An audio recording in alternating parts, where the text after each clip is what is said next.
ভাই একটা কোয়াবের দালাল যখন মাঠে ব্যাটিং করতে নামে তখন আপনি তার থেকে কতটুকু আশা করবেন?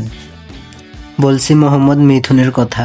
হ্যাঁ দর্শক, আপনাদেরকে বলছি, আপনারা কতটুকু আশা করবেন একটা কোয়াবের দালালের কাছ থেকে? ভালো ব্যাটিং, যেখানে সে সারা দিন দালালি করে বেড়ায় টিকিট নিয়ে, সাথে তামিম ইকবাল তার বস, পিছনের বস, যেখানে পিছন থেকে তাকে চলাইতেছে দালালি করার জন্য, বাংলাদেশ টিকিটটাকে নষ্ট করার জন্য।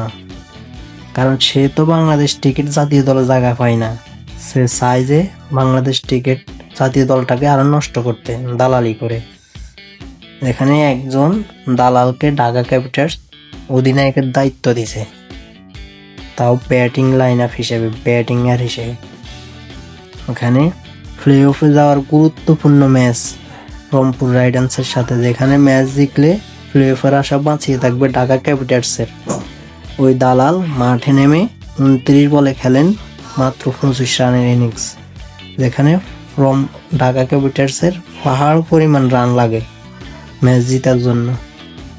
ওইখানে দালাল মাত্র 29 বলে 25 রান করে আউট হয়, দলরে বিপদে ঠেলে। আর দল সব শেষে 10 রানে ম্যাচ হারে।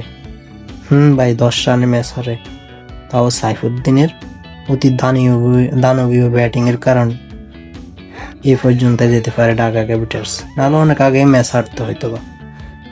কিন্তু এক দালাল যখন ব্যাটার হিসেবে মাঠে নামে তখন আপনি তার থেকে কোনো কিছুই আশা করতে পারবেন না, কারণ সে দালালি করে বেড়ায়, সে টিকিট খেলোয়াড় কখনো হতে পারে না একজন দালাল।